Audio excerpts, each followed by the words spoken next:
special event today. We're going to be talking with Josh, and Josh is a friend of mine. I met him earlier this year.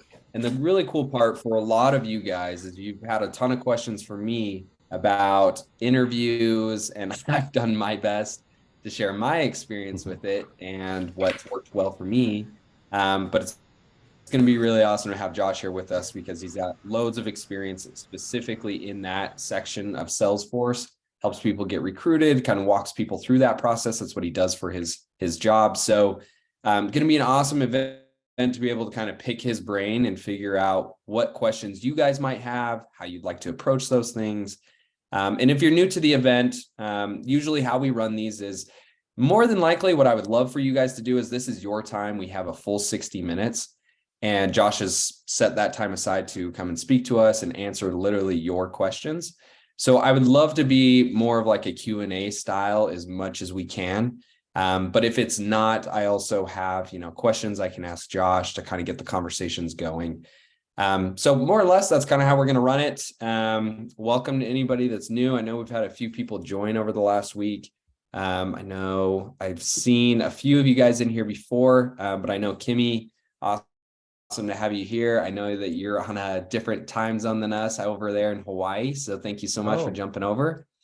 And while you guys are talking too, feel free to get in the chat like you've been doing. I'll kind of monitor that and add on to comments as Josh is speaking and everything like that.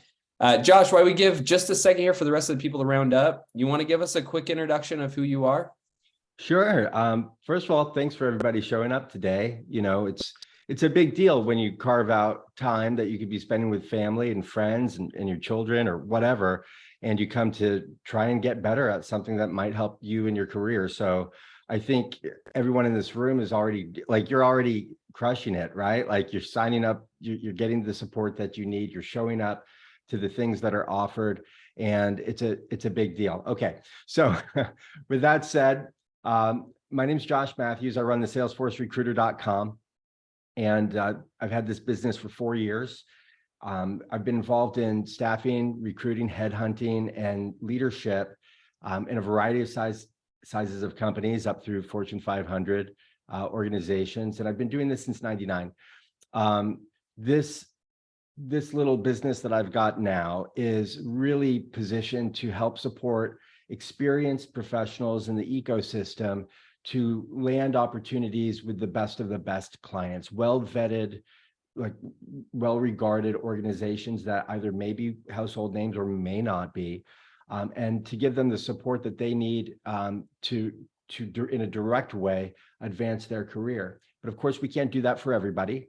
So I love to participate in community events, whether it's coming here tonight and spending time with all of you and Jordan, or attending events like Florida Dreamin', which was just a few weeks ago, or running a career show on Twitter Spaces with my friend Vanessa, these sorts of things, and then creating some blogs and vlogs that you can just add a few things to your toolkit, right? As you progress in your career, breaking into the ecosystem and then actually accelerating with more velocity throughout your career in the system. So was that a good enough summary? Hopefully. That was awesome. Okay. Great idea what you do. And I want to highlight that last piece you said too. So something that Josh also runs and has been doing it for probably close to 2 years now, Josh, with your Twitter Spaces or Clubhouse. 2 years. Yeah. Okay. Yeah. So Josh, every week, if you guys are on Twitter, I know the majority of you are probably on LinkedIn, but if you are on Twitter, Josh and Vanessa Grant, they run a space. I believe right now it's bi-weekly and it's on Wednesdays. And what they do is exactly what we're going to be talking about today. So he does an awesome job of taking time out of his life to try to help you guys with this kind of stuff. So it's just another awesome resource that Josh puts out there. And the last thing I want to say is Josh didn't mention it, but he's also out in Florida weathering the storms. So we really appreciate his time tonight and making sure that he was on with us. So I really appreciate that. Thanks, Josh. You got it, man. Okay. Yeah, passed right over our head in the middle of the night and we were really not affected. So we're okay. Good. Okay. I know that you said you were going to weather it out and it wasn't super concerning for your area. So that's good. I'm glad that it wasn't in that way for you. Okay, so guys, if you want to just start putting your questions in the chat if you'd like. If you want to chat to Josh directly, feel free to raise your hand and come off mute. If not, to kind of get the ball rolling here in the right direction, I'm going to just kind of start peppering Josh with some questions that I know I've been asked from you guys. And hopefully that'll spark something for all of you, and we can kind of go that direction. It looks like Jaron has one specifically for you, Josh, here. It says, best recommendation for new Salesforce admins. Do we want more certs? Do we want a more diverse portfolio? Do you care about soft skills? Are there certain characteristics you're looking for? Maybe a good way to answer that, Josh, is just you overall, when you're trying to place a concern. Yeah, look, this is a really good question. And I'll tell you right off the bat, it's not more certs, not yet, right? Certs unlock the door, they don't kick it open. You kick it open by having the right kind of, right levels of professionalism, the ability to articulate your successes in the past and be able to relate that to what a Salesforce administrator is likely to encounter. Being able to basically be a friendly person, demonstrate your passion for the ecosystem and for the actual work that you do. That's going to trump everything, right? Now, I can tell you, look, when I'm running a search, if I hit my database and let's say I'm looking for a Salesforce administrator, right? And I've got a sizable database now, and I push a few buttons and there's my top list, and I start looking at it. Look, if someone's got 3 certifications versus 1 certification, and like it's not a specialist role, like you're not working on field service, or you're not having to do something like CPQ, like I don't really care at all, at all. And I think a lot of clients of mine don't care. Some of them do, and if they do, they'll be vocal about it. You'll see it in the job post, right? But that doesn't necessarily mean that that's the job for you, right? It's an option. It's a way to go. It's a difficult thing. It's a difficult pill to swallow that most hiring managers don't know what the heck they're doing. They really don't. Like, honestly, there's a lot of them, right? There's that old tale that everybody rises, everybody's promoted to the highest point of their, to the lowest point of their, or is the highest point of their incompetence, lowest point of incompetence. It's like, if you're awesome, you keep going up and up and up, and that last place you land, you're probably incompetent at that, but you were so good at the job beforehand that now you get to do this, right? It's an old joke, and it's probably not really true, but it's true some of the time. So just understand that people are people. They're no different than you or Jordan or me or the people in your life that you really love and care about. And I'll bet some of your favorite people in the world aren't good at everything. And believe it or not, there are a lot of managers out there that aren't good at hiring. Some are great at hiring, not good at managing. Some are great, terrible at hiring. They're really good at managing. They all have some competency of management, but what you're wanting to do here is to stand out, right? And I don't know about you, like if you're walking down the street and someone's, there are 2 people standing in front of you, maybe someone's introducing them to you. One of them has a warm handshake and a ratty t-shirt on, and the other one is wearing a brand new polo by Ralph Lauren and has a wet fish handshake. I mean, like, is it really gonna matter? Like, you don't need another polo. Do you know what I mean? Like, you need that warm handshake. And I think development or amplification of that, depending on your personality, developing confidence in yourself, if you identify and experience the world more like an introvert does, right? Like, there's a lot of things that can be done so that the message comes across. And this is the big deal. And sorry, I can do this. I literally could just not shut up. This could be the one question of the show. I promise I'll shut up in a second. But the idea is like, oh God, no, I lost my thought. So the idea is like, you just want to be able to articulate yourself, but you can't do that if you can't get the wall to drop that people naturally have up. think about this. I'm going to hire someone for my team. I make bad hires sometimes, guys, believe it or not. Like, I'm not foolproof. And I made a bad hire in my career.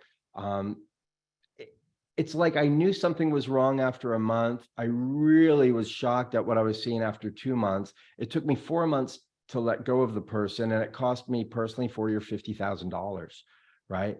Like, that's a mistake that I don't want to make again, right? So just like me, a lot of managers have had not dissimilar experiences. And so when you consider that, just imagine that there's some fear going on. Like, they've got a boss. And if they don't have a boss, they've got shareholders. And if they don't have shareholders, they've got a spouse that they share a bank account with. They don't want to screw it up, right? Like, it doesn't matter. Everyone's kind of in that position. And so it's really critical to understand, like, your message won't even come through if someone's not ready to listen to you. So again, back to Jaron's question, a great question that I'm kind of skirting around.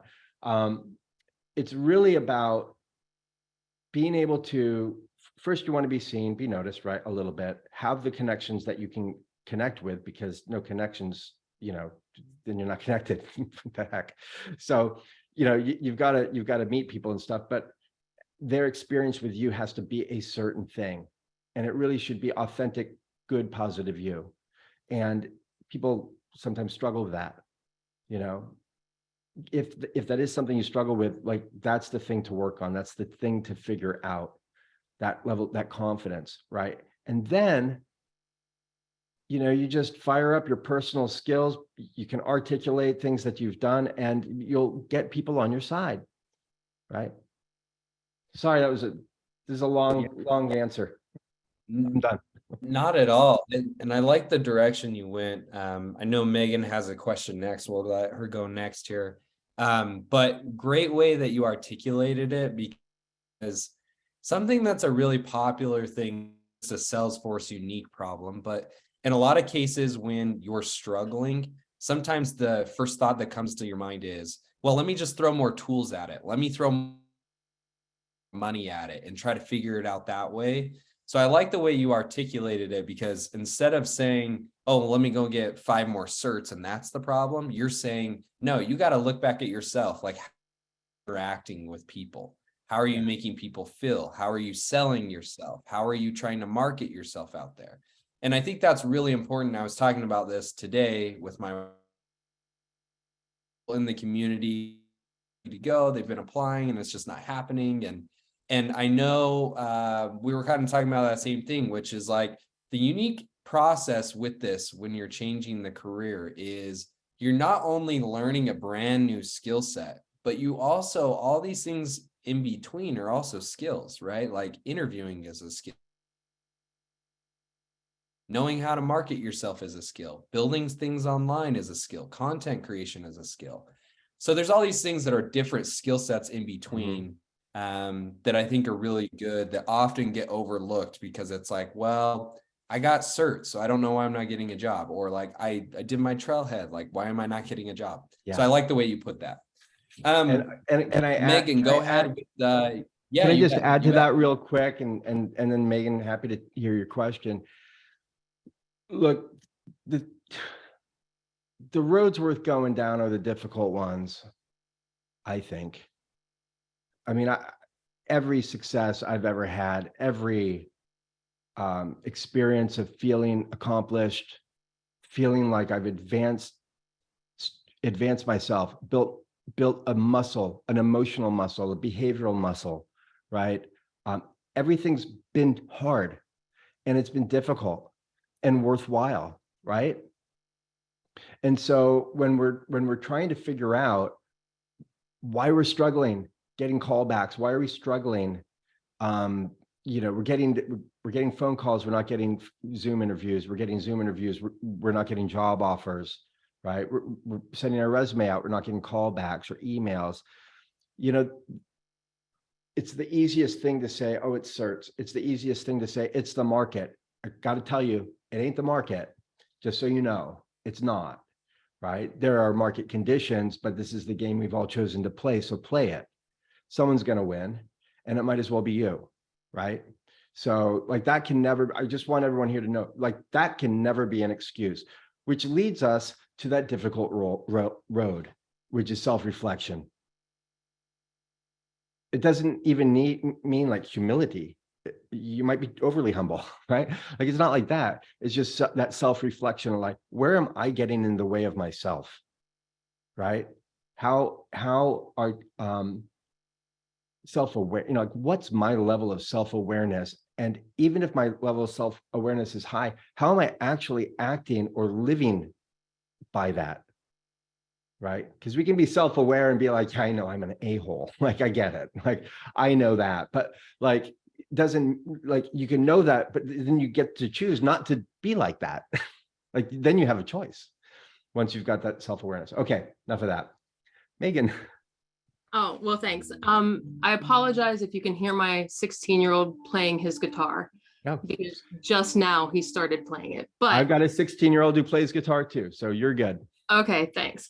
But I think that what you just said is a good segue. So tomorrow I have an interview. I'm not necessarily worried about the interview itself, but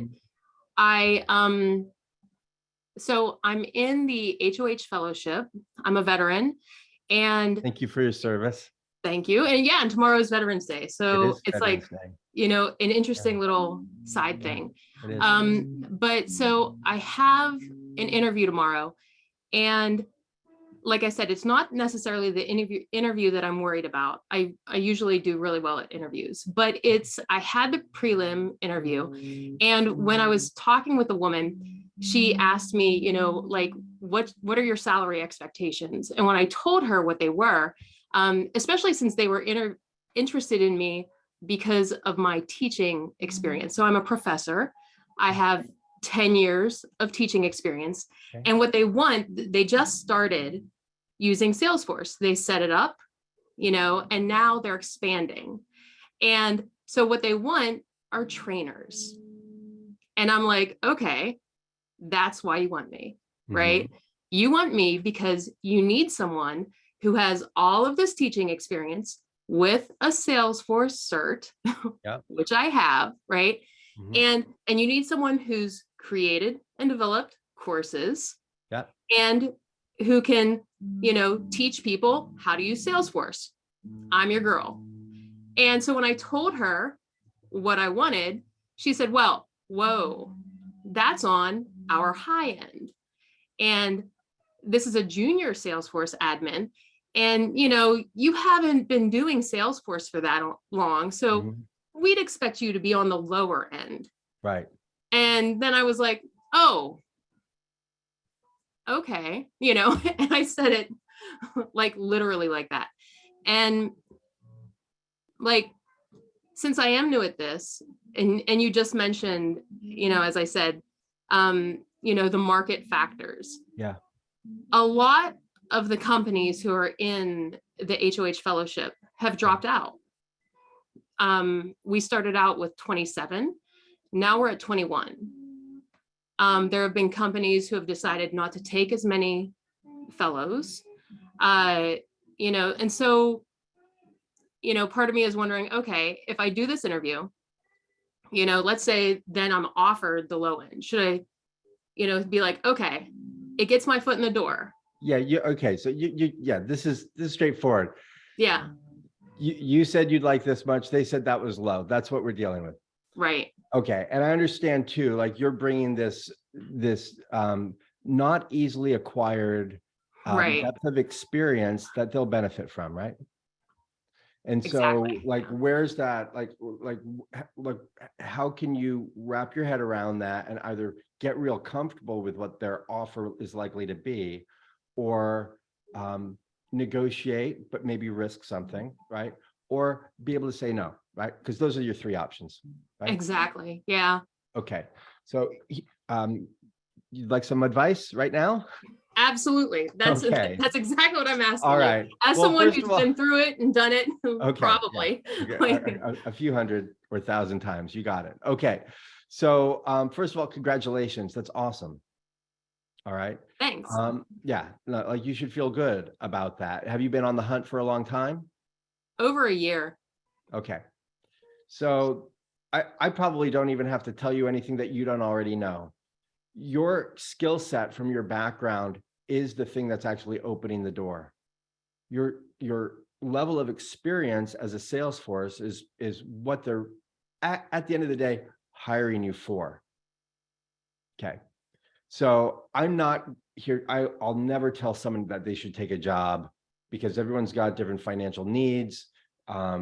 Different things mean different things to different people.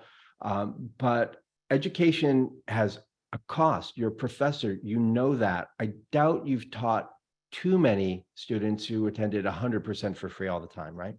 So there's an expense, and you were the beneficiary of that because someone paid you for your expertise, right? Okay, so now the thought around this is like, what's the cost of this education? What's the cost of this shot? Can I ask what the difference is in thousands of dollars between what she's defining as the low end and what she's defining as the high end? 20. And are we talking like they want to pay 50 and you want 70, that kind of thing? Yeah, 60 to 80. Yeah. Okay. So, and they have good benefits, it's a good company, that kind of stuff? I haven't heard what all of their benefits are yet. Okay. Yeah, so I don't know what all of their benefits are. I will say I am lucky enough that my husband has a really well-paying job. Okay. And so I could easily take the 60 Yeah. and we wouldn't be hurting. Yeah. You know, like right now I'm getting paid $4,000 as an adjunct professor.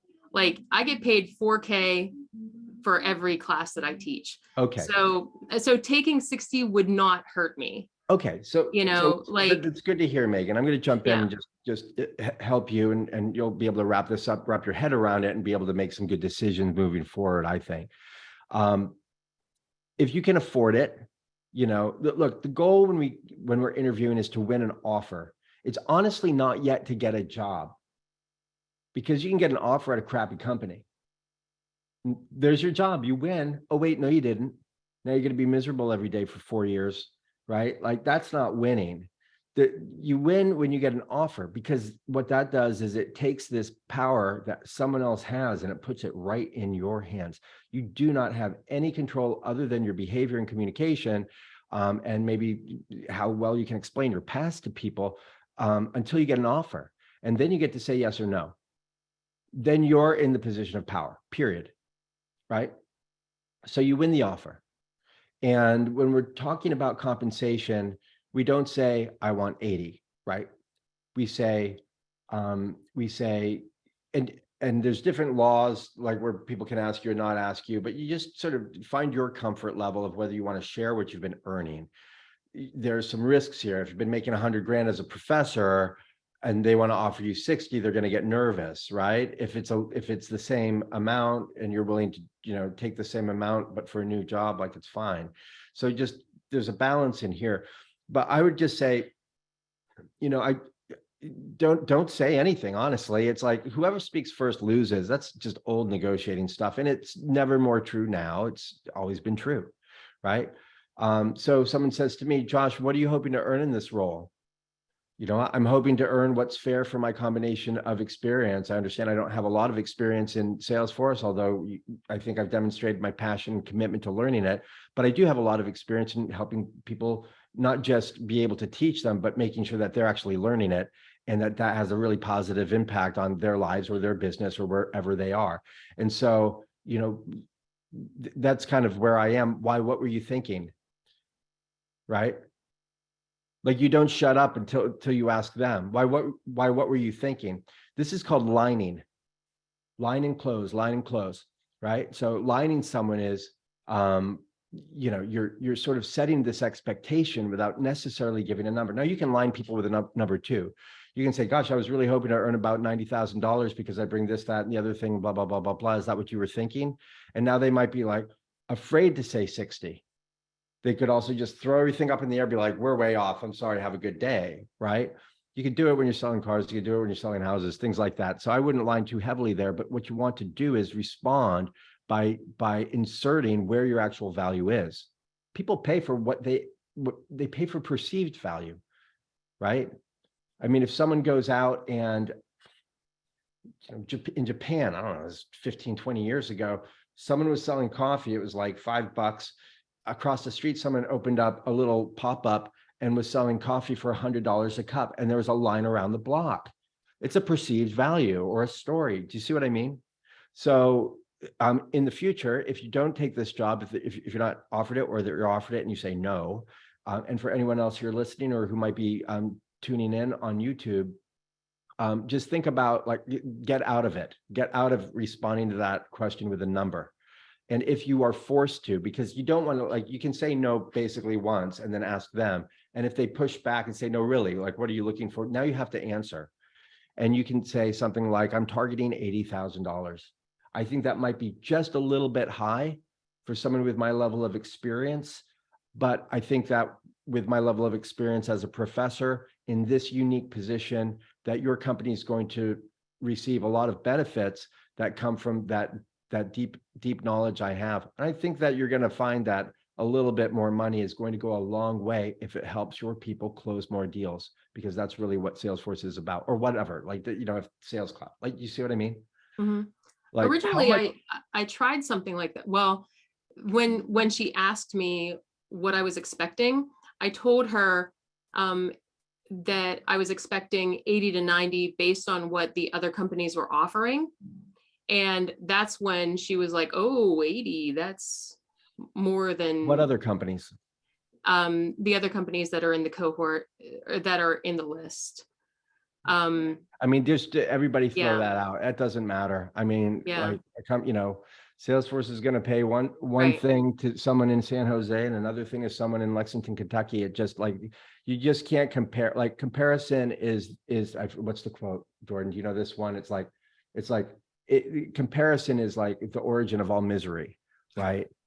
Like, it really is. And you can't do that. You don't know what that experience is going to be like. You don't know what, like, people pay a lot of money to people to go and whatever, like, work at Nike. That used to be in my backyard when I was in Portland. People make a lot of money there. And they've got this, some of them have the silliest jobs. Sorry guys, I love you, but some of them have some silly jobs. But at the end of the day, they're selling footwear, right? Mhm. Like, I'm barefoot 300 days a year, so I don't really care. But like, they're selling footwear. They're not curing cancer. They might contribute to cancer funds because of all the people who spend money to pay expensive prices for footwear. Great. Could have just given it to the Cancer Research Society. You know what I mean? Like, you don't know what your level of fulfillment is, but it's going to have something to do with what the actual company is doing, I would think. Mhm. And that's why people don't get paid a lot in nonprofits, right? Mhm. Because they get something else. People don't get paid a lot at ad agencies because they give them a $3,000 Eames chair and a beer fridge and some kombucha on tap, so that they'll just live there forever in their expensive chair. That $3,000 Eames chair is a lot cheaper than paying the $50,000 designer $100,000, which is probably what they're worth, right? So, like, it just depends on the industry. Do not compare. That'll hurt you. But if I were you, if I was not concerned about my financial well-being, I would just go straight to that land called gratitude and think, I am so lucky to have this opportunity. I'll do whatever it takes to prove myself. I'll work for peanuts. I'll work for nothing. It's my shot. I know that I'm going to be in this game for the next 10 or 15 or 20 years, or however long. I mean, I'll tell you guys, I opened up this business 4 years ago. I used to make a lot of money as vice president for a Fortune 500 company, just so you know. And I made like $55,000 my first year. It hurt, right? I took a massive step back, and not much more the second year too. I'm telling people stuff I almost never talk about. You've got to pay your dues. So go pay them. And, negotiate if it feels right.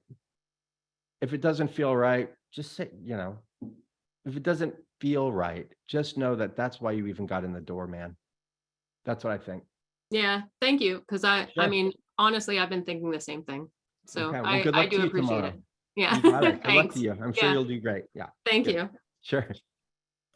That was great. It's always nice. We're kind of chatting there in the chat a little bit. It's always nice to hear different takes on how to negotiate as well and different perspectives around it. And I think you're absolutely right. I mean, I know things have changed a lot since when I first started 5 years ago. But I was in a similar spot where it was like, almost every application I was throwing out, I was just like, man, I just want one to take it, right? And I was in a different situation than maybe Megan, where I was at a call center, so I'm making like $40,000 a year. So I knew no matter what, it was going to be more. So I was pumped with whatever. So it's a little different, but it was still a similar situation where, I was getting rejected, and basically that first one that came through, I was doing everything I could to wow them in these interviews. And then they gave me the offer and I was like, okay, I don't even know really what's going on with the company. I'll figure it out. Like, I'm taking this thing. And then once I started getting going, kind of to Josh's point, what he said a little bit earlier in the conversation was figuring out a way to stand out. And that's when all of this content stuff dawned on me, because it was like, man, I'm not going to go down this path. I already know myself well enough. I'm not going to go earn 21 certifications. So I've got to figure out a way to make myself look good in comparison to the other guy trying to find the job. Okay, well, yeah, fast forward now, it's easy for me 2020 to tell all of you guys that, because it's a little different, right? Like, I'm in a different spot. And so now, yes, I do a lot more of what Josh is saying heavily, because I just happen to get more offers because I'm putting myself out there more, right? I have more experience. I've been doing it longer. And now it is a lot more like what Josh said. Now for me, it's a lot more of, what does the company do? What is this going to do with my time? What is this? What is that? And it's still kind of about the money, obviously, but it's a little less about the money, and it's more about, I'm in a good spot now. So if I want to switch, I want to make sure this is right. And now I feel like I'm in that position of finally being like, okay, I can negotiate a little more heavily, because I'm not in that same position I was 5 years ago, where it was like, I don't do Salesforce and I just need to get in. So I think that was really great advice on that point. Yeah. Okay. And I'll tell you something. If your husband yeah. does well and you guys file jointly, that $20,000 is going to get chewed right up by the tax man. Like, it's not going to feel like much. It's not like, yeah, I get an extra, $1,500 a month. It's like a Honda Civic payment that you're giving up. You know what I mean? At that tax bracket. So like, once you're up over 200 combined or whatever, like, it's you're not going to feel it so much. Yeah. Yeah, that's a really good point too. And I would even add in, without a spouse working, if you guys happen to be in that position and it is just you, same idea that what Josh said is also true. And I know this sounds really cliche. And if you're brand new to Salesforce and you're trying to get your foot in the door, it's kind of one of those things you hear and you're like, I don't love hearing that. Or I think that's a really cliche thing to say, because I thought that.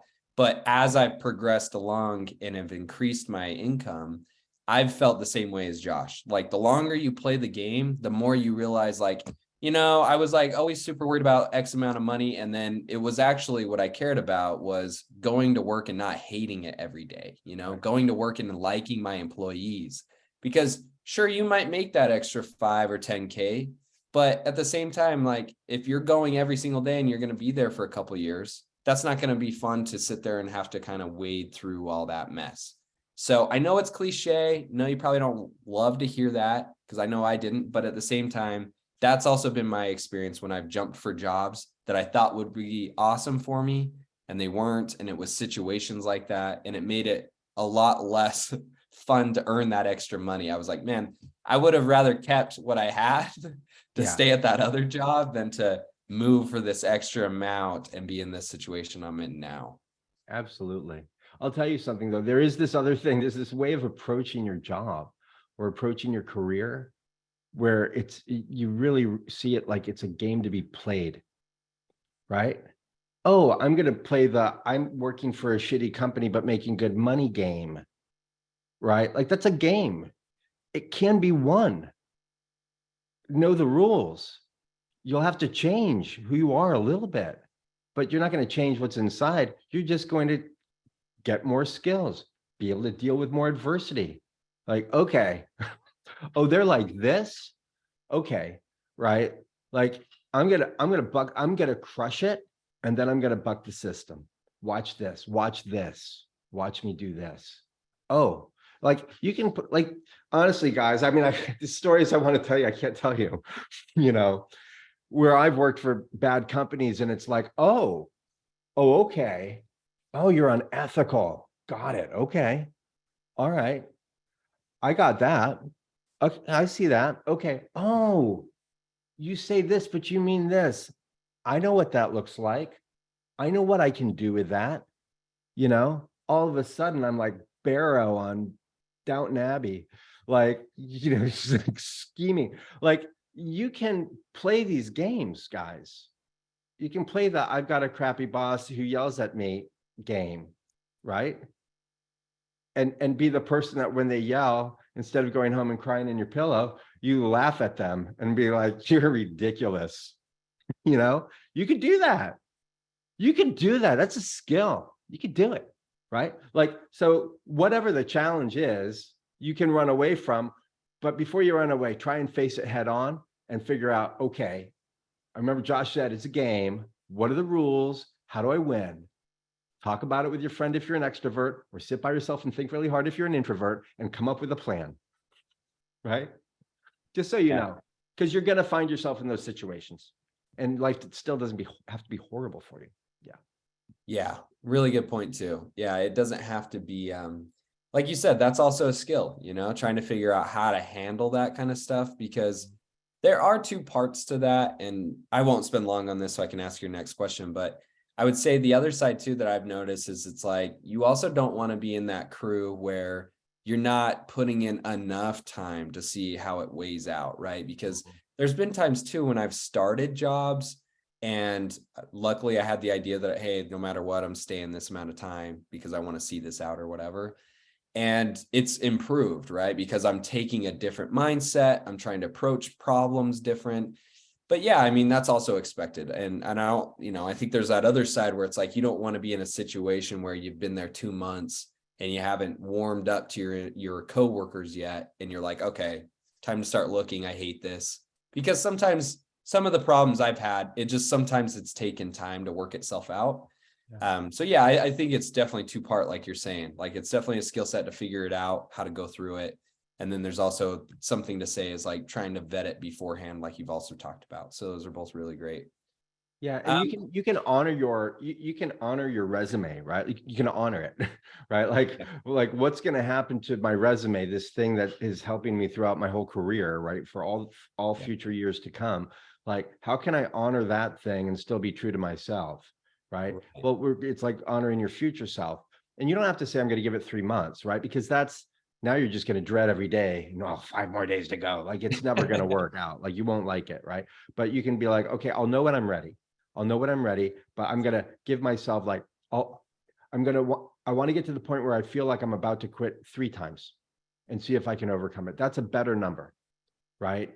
Than like I would just want to walk out the door. I want to slam the laptop shut and get out of here. Try that, right? It might happen 3 times in 3 days. It could happen in a year. And all of a sudden you're like, oh, it's been a year. Like I got over it. I'm glad I stayed. Okay. Yeah, great.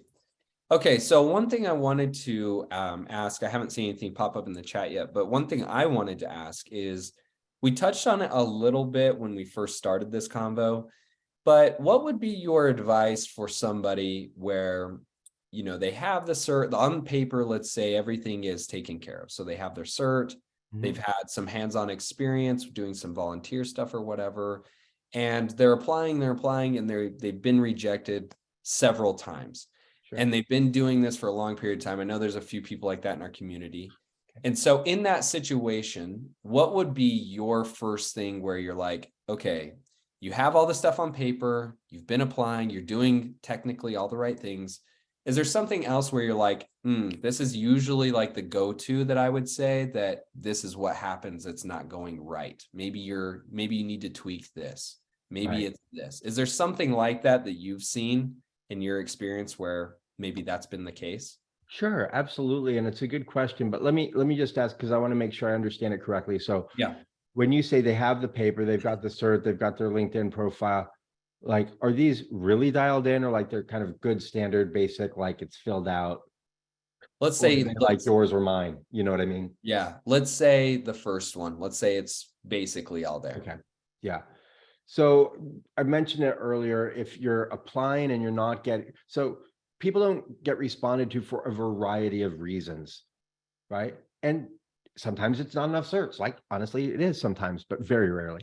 Usually they don't get responded to because they didn't apply quickly when the job popped up.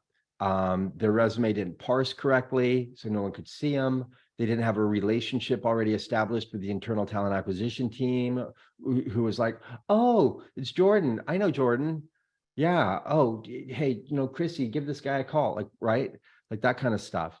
There's a lot of things, and then they might never get back to you because it gets filled, or like, I just had a job, I worked hard on a job, it got canceled on Monday. Like it got canceled.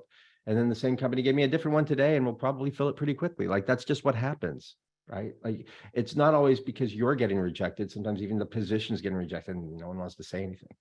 So start there and just believe, like, it's not all you, right? And then you can kind of clear your conscience a little bit, and then you can be like, okay, well, what is in my control? And it's really just a few things: my LinkedIn profile, right, my resume, and dedicate all of your time to getting those really dialed in, right? Like, you can watch lots of videos. I've got videos on my channel. Like, you can see this stuff. There's a lot of good information out there. Get it dialed in. Hire a professional. What would it mean to spend $200-300 now so that you can start making $70,000-80,000 a year much faster? Put it on a credit card. I don't advise people going into debt, but this is your career we're talking about. You're going to have to risk something. You're going to have to invest something, right? Same with your LinkedIn profile. And then you've got to, once you've got that stuff really dialed in, then it's just about involvement. The more involved you are with the community, the more you post, like, comment, send message request, LinkedIn requests, involve yourself in online communities, communicate with people on the Ohana Slack, show up to the local event, participate in Salesforce Saturdays, or like, whatever the user group is, that allows you to meet not just other people who are brand new, because guess what? Sorry, you guys are probably not going to be the best people to help bring your other people up with you, because you're all kind of right there starting to climb, a number of different ladders, right? There's no one like reaching down to pull you up. So you want to start meeting those people. Make friends with people who are already working as consultants, make friends with people who are running IT departments, make friends with people who are architects and senior BAs. And like, you can do that quite easily, right? I mean, I've been hanging out with Tony Rodriguez, who I met up at Florida Dream, and now we're he's coming down with his boys to go out on the boat in a week or two, right? Like, it's just like that. It doesn't take that much. So and then the last thing that I would say about this, because I know I'm giving a lot, but first, it's check your assets: resume, LinkedIn profile, if you're not getting the calls, right? And then next is, where are you even applying? If you go out and apply to 100 jobs, I told my spouse I'm going to apply to 100 jobs this week or whatever, that's the goal that I made for myself. It's like, well, whatever. Now you're just going to be like, now you're going to be that person who's like, I applied to 100 jobs and I didn't get a call back. It's like, it said senior admin. Who are you? What are you doing? Like, you just like getting kicked in the teeth? You know what I mean? Like, stop abusing yourself, right? It's like trying out for American Idol when you can't sing. Like, cut it out.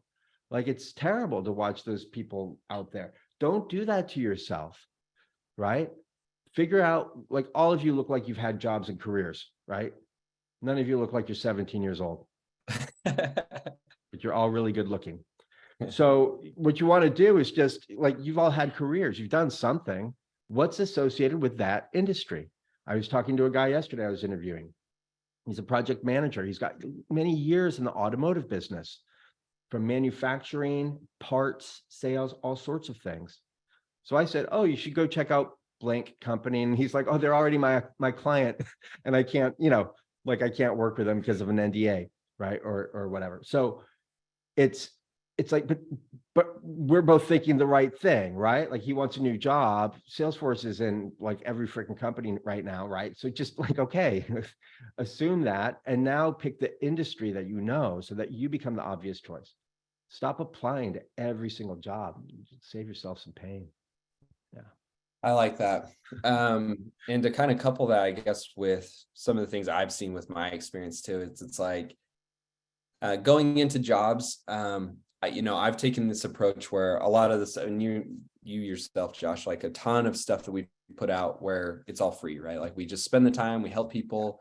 And I wouldn't say every single time in my mind, I'm thinking, oh, well, maybe one day this person is going to come back with something. Most of the time, it's literally like, hey, this person needs help. I have time. I'm more than happy to help.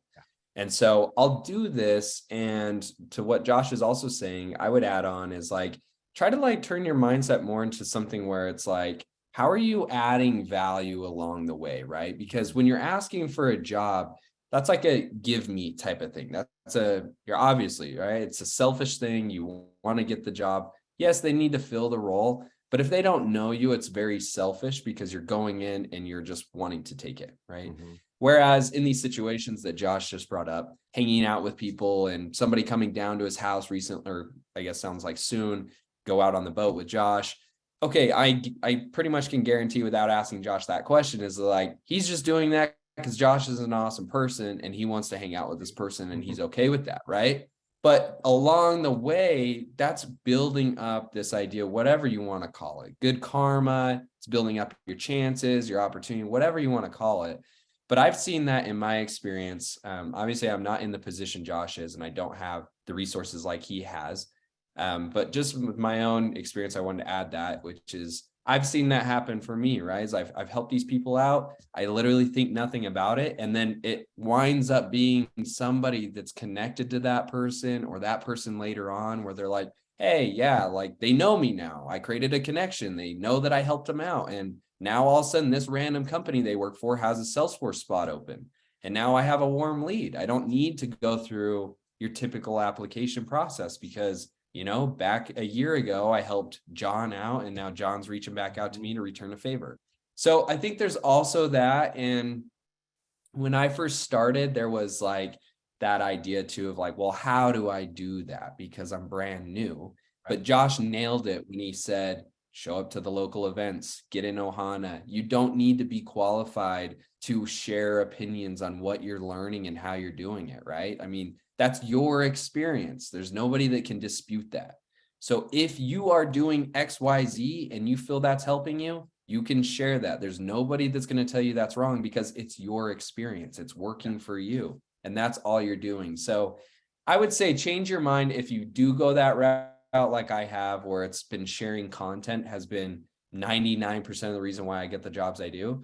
And I've changed that from I'm going to be this expert online to I'm just going to share what works for me. I'm not saying I'm an expert. I'm just saying this is what works for me. Feel free to do it too, but this is how I've done it.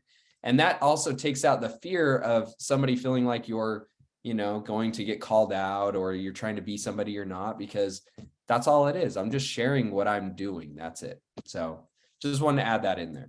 I think that's great, Jordan. It reminds me of this sort of mental image that I had. I started, just so you know, the kind of family I came from, my 18th birthday, my big present was a 2-day Caras negotiating seminar. That was my big 18th birthday. So that's the kind of family I came from, right? And, so I've been in sales ever since I was 18 and after college, So in sales, it dawned on me one day that I could be sitting there, this is back in the 90s, right? Like 90s and early 2000s, sitting there like pounding the phone, making calls, like doing sales, door knocking. I used to knock on doors. I used to do all sorts of different jobs that were sales related. And it dawned on me that like when I pound the phone or send out a bunch of emails, I am like, no one picks up and says, oh, I'm so glad you called. Like, this is a great time. Here's $40,000. Give me your architect. Like, that doesn't happen, right? The job orders that I would get, or the sales from whatever industry I was at the time that I would get, usually came from somewhere else. So how does that happen? I don't know. I'm not a very religious guy, but I will tell you this. There's some magic in the universe where when we're active, we power the open for business sign above our heads and the universe responds. I don't mean to be hokey here, but I am telling you, I've been in sales for 32 years, right? A long time. And it's never not been proven true. It's like the more you swing the bat, the more you're going to hit the ball. It's just how it is. But it might not be the ball that you think that you're going to hit. So when you're out there, just like Jordan did, and Jordan has done, and I mean, I'm in awe of how he's been able to quickly develop a following. I've never even known anybody who's done that until I met Jordan, right? Like, it's really incredible what he's been able to accomplish, and how thoughtful he is in his approach to everything. You've really done a great job, Jordan. It's fantastic. And he is a very nice guy, and he's much taller than he looks, just so you know. He's much taller than he looks. So it's true. So just be busy. Like, you just have to network. Like, I was talking about this with my team this morning. Strive to strive. Like, the reward is in the effort, right? And you'll still hit your goals. Like, you'll get all that stuff, but the goal isn't, I need a job, and if I don't get that job, then I've failed. The reward for you guys, especially when no one's giving you pats on the backs, glass trophies, pay raises, new cushy corner offices, and like new responsibilities that you're totally competent with, but it's still kind of challenging and hard and fun. Like, you're not getting all that right now. Don't worry about it. Just strive to strive. Like, get out there, do it, do all the things that you can do. Don't give up. I mean, Jordan, you'll attest to this. We've had people on the show that are like 9 months, a year, and they're like, and then they get it. And here they are a year later on the show sharing their experiences. Like, it's cool. Just don't quit. Everyone else who started, got an admin, and isn't an admin now, quit. It's the only thing they have in common. Right? Mm-hmm. All failures are the same. They gave up or didn't adapt. It's so simple. So don't do that. Right. Yeah. And I think that is the number one thing to keep in mind. It is difficult. I mean, it takes a lot of consistency, and I get it. But just as Josh started off the conversation, just to kind of go back to that point, which is you got to kind of think about what it is as well. Like, do you actually care enough about it, and do you want it? And once again, I'm not trying to get like into a motivational speech here, but it's just that idea, right? Like, when I think about it for myself, and Josh has mentioned a few things along the way, like, okay, yeah, if I'm in this situation and I am thinking long-term, this is a 10, 15, 20, 25-year thing for me. Okay, then what's $200 right now if I can't seem to figure out my LinkedIn thing? If there's somebody online charging me $200 to get my LinkedIn up and going, what's $200 when this is a 25-year thing with a huge upside to it, right? And so I also find that it gets a little cynical on LinkedIn. So I would just say, pay attention to the comments, pay attention to the ones you want to be listening to. There's some out there that I see floating, and they become funny to me because they talk about the opposite of what Josh just said, investing into your future. And they make it seem like that's a bad idea, right? And there's other programs out there, Talent Stacker's one of them, where it's more of a white glove service. Sure, you pay more, but they're walking you through step by step on how to do something. Brad's an awesome person. I know Brad really personally. So all these things, right? And it's like, it's the same idea. If you need that personally, if you know yourself and you're saying, hey, I don't know how to do any of this, I need somebody to hold me accountable, and I want them to walk me through step by step how to do this, then it's absolutely worth it, right? So don't get caught up in the idea that you shouldn't be spending money, because really that's what you're trying to do. You're trying to invest in your future.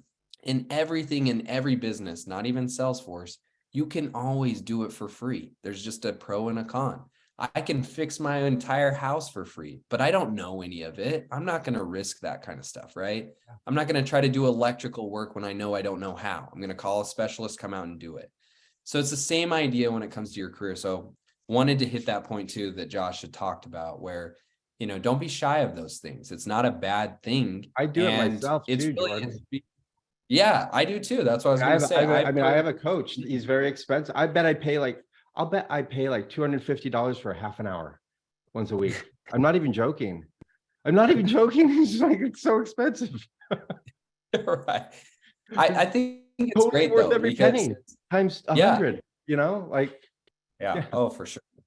I think like that is the big point behind it, is a lot of the times when it comes to like what Josh is talking about with coaching, a lot of the times it's like the accountability factor. I mean, you could take that same idea with fitness, right? Why do people hire personal trainers? Maybe they don't know how to do everything up front, but it's not rocket science to figure out how to do some exercises, right? Chances are you pick up on that fairly quick if you don't know how, but they stay with them for the reason of, this guy's going to be here every single day and he's going to hold me accountable to making sure I do what I'm supposed to be doing, right? So yeah, don't get caught up in all that. And, it also, the way I use it for my own personal rule of thumb is, if it's something that I feel like can make things a little more efficient, or, I can't spend the time on it and it's going to take me way too long to figure out, a website's a good one for that. It's a ton of stuff I don't know about building a website. So yeah, I guess I could sit down and figure it out for free, or I could just pay a guy and do it for me, right? And save all that time and focus on the things I am good at and the things that are going to move the needle. Because me fixing my website is really not going to move the needle, right? Yeah, So they talk I about would it, just think about it. it's the who, not the how, right? Like, stop trying to figure out how, like, you don't have to figure out how to do all of this stuff. Like, you just don't. It's the who. Who can do this for me so that it gets better, instead of how do I learn to be an expert at LinkedIn profiles, right? Exactly. Yeah. Exactly. Okay, well, we have about 2 minutes left of Josh's time. So I would just wanted to ask again, see if there's any other questions. Anybody want to raise your hand or come off mute, or feel free to put it in the chat. Oh, yep, we have another one. Garen. Okay. Garen, yeah, you want to come off? Yeah, real quick. So I'll just say it. So what's one way like that we could help as a recruiter, right? We talk about like adding value. What's something that we can do to help a recruiter in our, build a relationship or help along the way? I don't know if there is anything, but what would you say to try and, be a step above everybody else, or do something a little extra, just going that little bit more, besides just saying I'm interested in the comments of a Yeah. LinkedIn post or something like that? No, really, no, like, comment, subscribe. Really, like that stuff, is noticed by us. Just understand it's difficult. Like, there's two kinds of recruiters at the core. There's more than that, but the most popular ones are internal talent acquisition professionals. They work for a company. And then there's people like me. I'm a headhunter. I have an agency, right? So, we work with a variety of different clients, and they pay a fee. It's like being a realtor almost. And so that means that, I can't place you and conduct business. No one's going to give me a fee for someone who's brand new to the ecosystem. Does that make sense? So if agency recruiters, it's good to get in on their radar. Hi, I'm new, blah, blah, blah, blah, right? And then after you get your first job, I'm like, hey, I got my first job, right? And after you've been there for 9 months or a year, just say, hey, I've been here for 9 months or a year. What's up, right? And you can, like their posts and comment and things like that, and you can have a relationship with them, as long as you don't have an expectation of getting placed by them right away, right? Talent acquisition, internal talent acquisition, it's a little bit different. But yeah, like their stuff, follow their stuff, comment on their posts, things like that. And then, you eventually, after you have enough touch points, invite them to join your network. And then after you do that, after a couple more touch points, then you can tell them that you're available and interested in what they might have on offer down the road. Real simple. Love it. Okay. And then one last question here for you, Josh, if you just have 1 more minute for us. This one is going to be from Kimmy. Kimmy was kind of asking more about career fairs. Is there anything specific around career fairs that you feel like has been helpful? I'm also reading this one live, so let's see. Topic last week seems to get better focus everywhere else and try to get the attention of the recruiter who says, oh, okay. So yeah, would you recommend, I guess, if you have the opportunity, I'm going to say yes, to go to career fairs versus trying to do stuff purely through online content, I think is where she's going with that question. I've attended career fairs that were more for like general technology career fairs. it is an opportunity to make an impression on companies that you're very interested in working for, and they have available openings in the position that you want to ply your trade in. Like if you just go to some general IT thing, you're probably going to see a lot of junior entry level positions that have nothing to do with Salesforce. That's what I would think, unless it's a Salesforce event. You're way better off going to like a Florida Dream In or Tahoe Dream In or like whatever, you know, Chicago Dream In or like that kind of stuff. I think that a career fair, and build your online presence with people all around the country instead of that local group that's trying to hire whatever people to work in manufacturing or deliver UPS boxes. Like that's what career fairs seem like to me. Love that. I Yeah, don't that's go a to really them a good lot way. though. Yeah. So good Yeah, luck no, with good way to yeah. end it. Because like what you're saying, it's like Salesforce already puts out a ton of events that are more or less, that's the idea, right? When you go to these dreaming things, it's like, that's the idea. You're going there to network. So kind of back to Kimmy, yeah, I would say the same thing as Josh, which is if you have the chance, try to sign up for one of those versus just maybe your local career fair that you find. You'll have much more success because it's centered on what you want to be doing. Mm-hmm.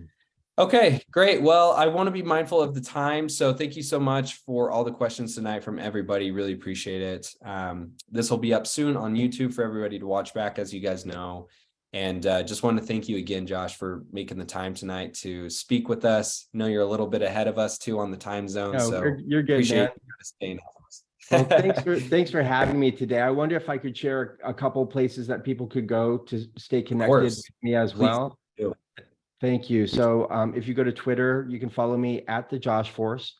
And we also have the largest, fastest growing Twitter community on there. It's called Salesforce Professionals. I'm hoping that it gets to scale so that you guys can run it and really get involved with one another. And I do have some videos on my website and jobs that we post at the salesforcerecruiter.com. Okay. Awesome. And do you Thanks. have like your website right there? And I'll plug it in the chat for everybody. Sure. It's, oh, you want me to just type it in here? Yeah, that's fine. Yeah, feel free. Okay. I put your Twitter in there. And then if you want to just put your website, another place that they can go and find you. There you go. And you can also visit, there's not a lot on there, but my YouTube channel. Perfect. Everyone here Okay. needs to watch my How to Avoid Video Interview Mistakes, right? Look at the headspace. Yes. Okay. Yeah. And everybody go watch that. We'll plug that in our community right after this so that they can go and watch it. There you go. All right. Well, take care, everybody. Thank you so much for having me, Jordan. You're a real star. Stick to this guy. He won't do you wrong. I assure you of that. And thanks for having me. Everybody have a great night. Appreciate it. Thank you, everybody. Have a good night. Thanks, Josh. Thanks, Jordan. Yeah. Bye. Thank you.